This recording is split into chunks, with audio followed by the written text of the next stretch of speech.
buddies, welcome back.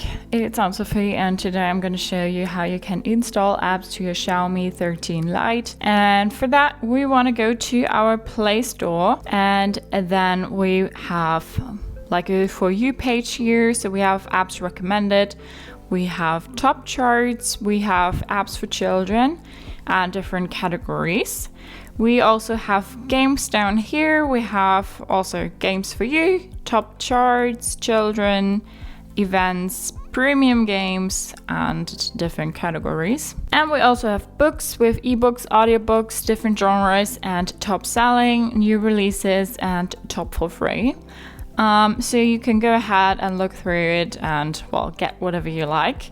We will go to the app part again, to the For You page, and if you know the name of an app that you'd like to get, you can put that in the search bar here. We'll go with Lieferando for now. When you click on the app, you have more information about it here, ratings and reviews, and then if you're sure to install the app, you can click here on install. Now you can uninstall it through the button here again, and we'll open it here.